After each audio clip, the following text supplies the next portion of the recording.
my name is Sally Nicholls. This is my 19th book. I've written all sorts for all age groups. Out of the Rubble is about a girl who has been evacuated, and she's just coming back to London at the end of the war. So the war is still happening, but the Allies are invading Europe and liberating Europe.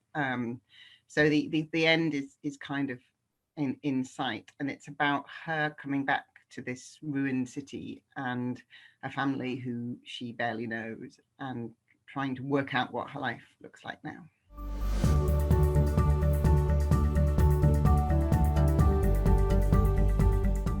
I was actually in the middle of writing another book when I started thinking about this book, and it was right at the beginning of the pandemic. It wasn't quite lockdown, but social media was full of people talking about flattening the curve, and you could feel lockdown kind of on the horizon. And I was writing this book for Barrington Stoke about bloggers. It was a girl whose mother was a mummy blogger, and it just felt so irrelevant to what was happening at the time. I would be reading about death rates and things, and then I would open my file and it was blogging, and I thought, I'm not interested in this, and I don't know who's going to be interested in reading it really. So I spoke to my editor and I said, actually, I'd like to write something different.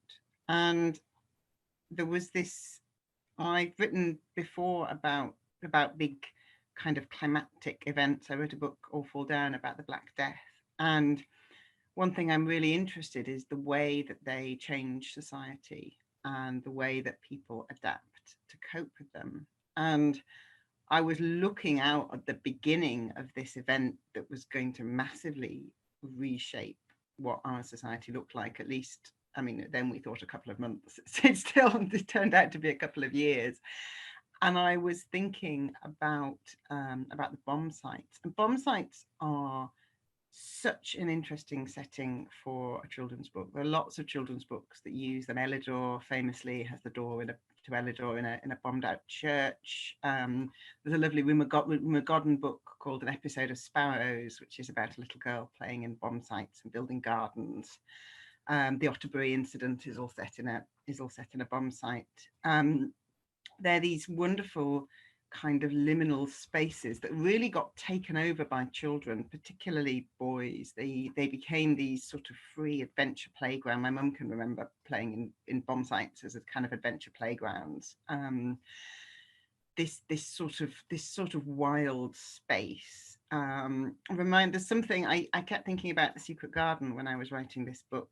That sense of children who don't quite belong, don't quite have a place where they belong, and finding this sort of creating this secret world of their own. And I've always really wanted to write something about bomb sites. There's a child in the Otterbury incident, and the bomb site in the book is his house where his parents were killed, and he goes to play there with his friends. And it's just this kind of casual line, like, oh yeah, it's pretty brave of him to play in the house that he used to live in with his dead parents. But I thought, as the sort of writer I am, that actually there was something worth playing with there. And I had, when I first started, I had ideas of kind of secrets being hidden there, things that she didn't know about her parents, although that never actually came out in the book. And it just felt at the beginning of a pandemic that was sort of more where my head was, this kind of ruined world, and this idea of things being built, coming out of the end of them. Also, I guess tying in with sort of, it's not so explicit, but sort of themes of kind of rewilding and things like that, that if you just leave nature to be, it will come back in all these unexpected ways. People did the bomb sites with these huge, like, places of biological significance that people didn't really expect. They just thought it would be ruined, and then suddenly you got all this London Pride and bombweed. Oh, Fireweed is another one, and book that I read when I was researching this, which is a sort of YA romance set in bomb sites.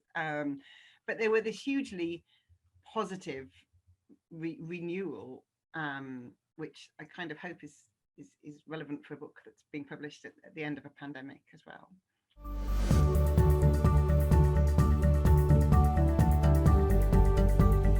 So Judy is a young teenager who has spent the war living in Somerset in a fairly nice evacuee placement, and she's coming back to live with her mum, who she has kept in touch with. You know, she has seen her and they have written letters and things like that. But her mum is working, and there isn't a school for Judy because all the schools were evacuated, and they're just beginning to come back. But not all of the schools are open. So this was a real problem, both kind of educating the children who were left, and then what happened to the children who came back. And she's 14, so she's too old for the board schools, the kind of primary school equivalent. She needs to go to a grammar school. So she's kind of left to herself to explore London while her mum's at work. And she's a very accommodating child. She's not a sort of stroppy teenager. She really wants this relationship to work. She wants her mum to like her. She's spent the last 5 years living somewhere where she's a guest, really. And although the family who she's staying with are very loving and kind, she's always aware that she's not their daughter, that she's living there kind of on sufferance. And I think some of that carries over to when she's coming back with her mum. She's always trying to do as she's told. She's trying not to complain. She's trying to make this work. And almost that's part of the problem, that she's not able to have the sort of relationship that you want to have with a parent. She's having the sort of relationship that she has with her evacuee parents.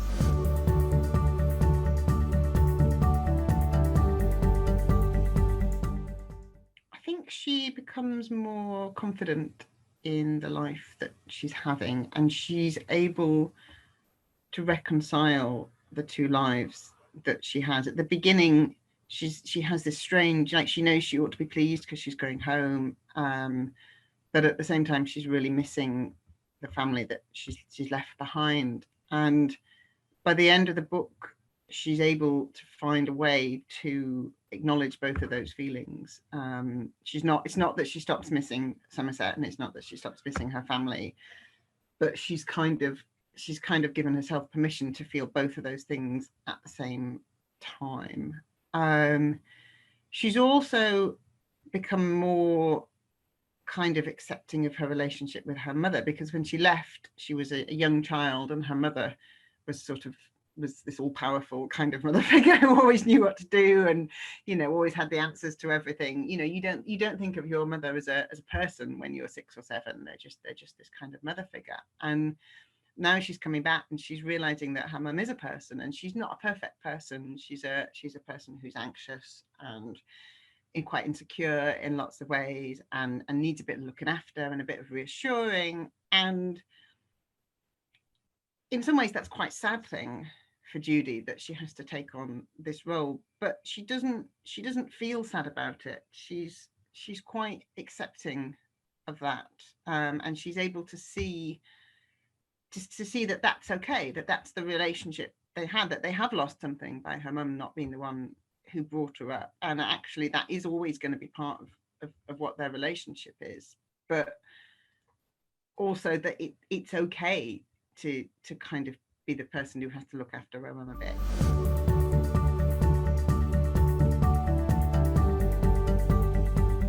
So Judy hasn't lived with her mum for 5 years, nearly 6 years.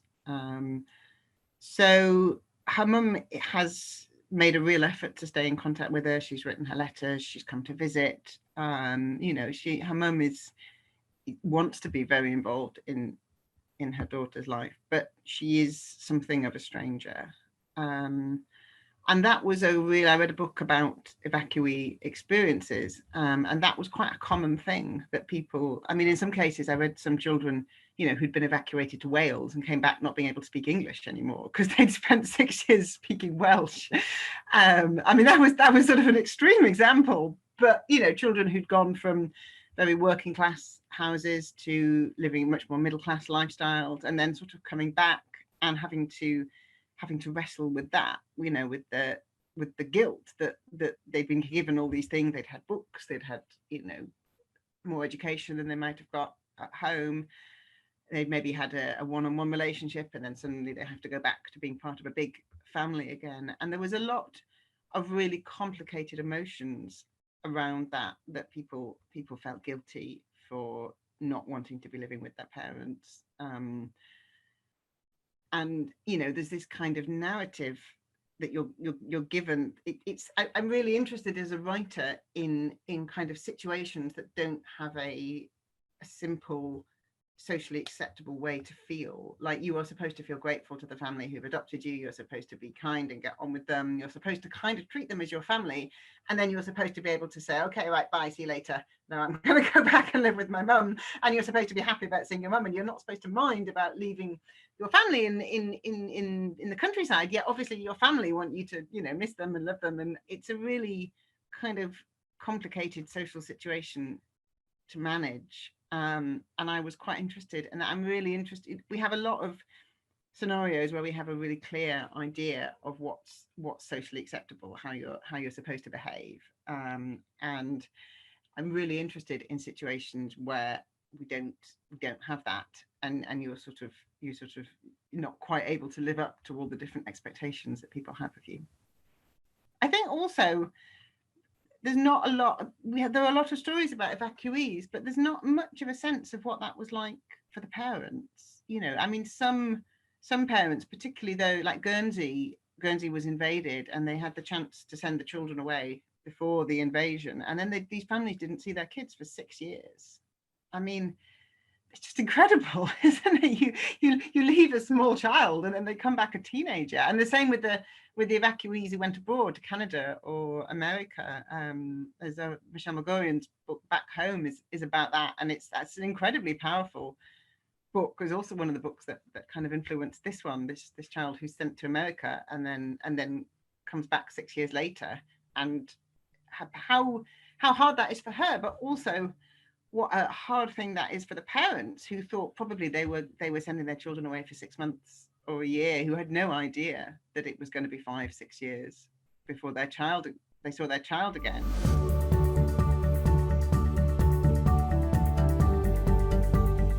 I'm not a writer who is very interested in world building, really. I have friends who love the whole kind of deciding who's the king and who's the queen and what the warriors are and what the religion is and all that sort of stuff. I've never been very interested in that. I'm much more interested in real events and how they really played out. I think there are so many real stories in the world that are much more interesting. I don't really want to waste my words, particularly in a book like this, which is quite short. I don't want to waste words on who the king is and what the how long this war's been dragging on or whatever. I'd rather use a world that people have some sort of background understanding of.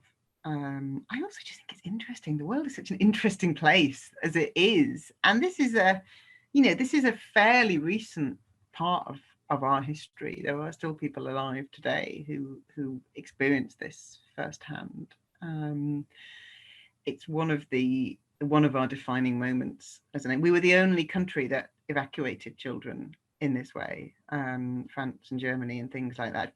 Some German children were kind of sent to work, but most of the Allied countries, there was no suggestion that children should be sent away.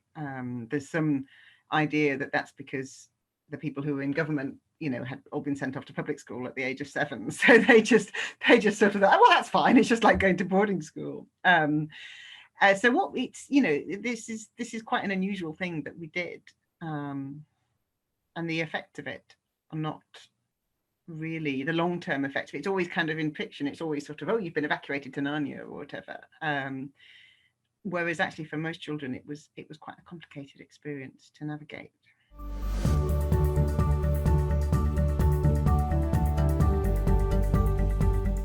I read a lot of fiction for this book. One of the books I read was Noel Streatfeild's Saplings. Reading that book really made me kind of reassess the way I was writing this story and thinking about the effect of not having a home and not having a a stable place that you went back to, and a lot of the stuff about the family in Somerset kind of shifted then. I thought, actually, this is less about it. I think in my earlier drafts it had been more of a home, and she was grieving this home. But then I kind of changed it and said, no, it's not quite a home, and Judy doesn't quite feel at home with her mum, and that's what she's looking for. She's looking for a stable place that she knows is her. And again, when I was reading about evacuee children, a lot of them were kind of saying, oh, my parents got divorced, and my dad picked me up from the station and said, we don't live with mum anymore. And that was the first I'd heard of it. Things like that, children who came back and their mum had married somebody else, or the dad was overseas in the army and their mum was living with somebody who they didn't even know about. And this how kind of disorientating that was.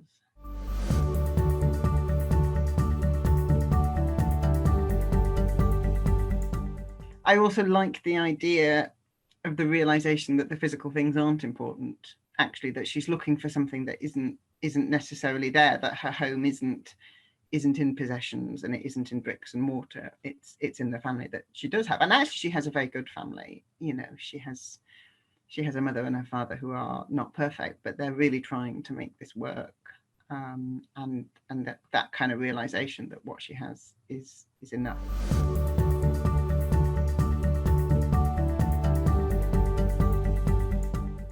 It's very hard to write a book when your main character doesn't have anyone to talk to, I have to say, was the big thing. He started off not being there. It started off being just her going to the bomb site. And actually that was quite flat. It wasn't very dramatic. It wasn't very interesting. She didn't have anybody to discuss these things that were happening. And I can remember thinking she needs to have somebody else there. And as soon as I put him in there, the book kind of came alive a bit, because suddenly there was something happening and there was their relationship. Kept wanting me to kind of bring out more about Alan and who he is and where he came from and what's happening in his life. And I quite like the idea that he's not someone who would necessarily tell that he is someone who has had his own war, that has had its own problems, and they've not been the same problems as Judy's. He's been in London for most of the war, but actually he's not necessarily happy about that. He would have liked to be somewhere else, and he's had this experience of the bombs that she hasn't had.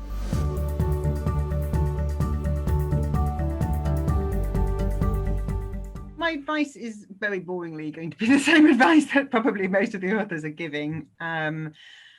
If you want to write novels, you need to read novels. If you want to write screenplays, you need to watch films or TV shows. If you want to write computer games, you need to play computer games. If you want to write poetry, you need to read poetry or listen to poetry.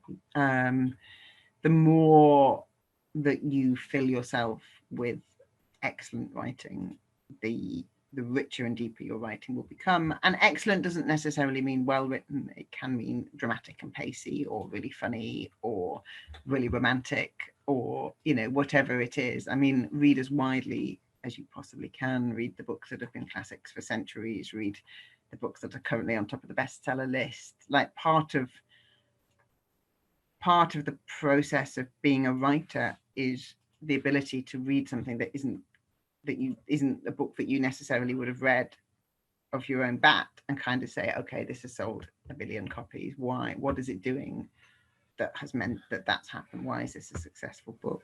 Write a lot. When I was a teenager, I mostly wrote stories in my head. I didn't write many of them down. But I meet a lot of writers as an adult who sort of say, oh, well, I haven't got the time to write, or I haven't, I would like to write, but I never quite managed to get around to it.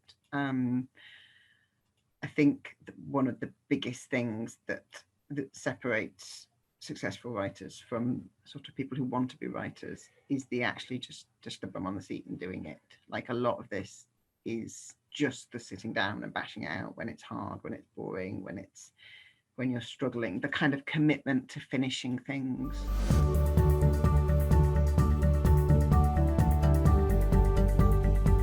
I hope they'll get a good story. I hope they'll get a sense of what life was like in Britain at the end of the war. I hope they will get a sense of what makes me excited about ruined places like the bomb sites. I hope they will get that that kind of mystery and wonder and excitement that you get in sort of, I hope they will.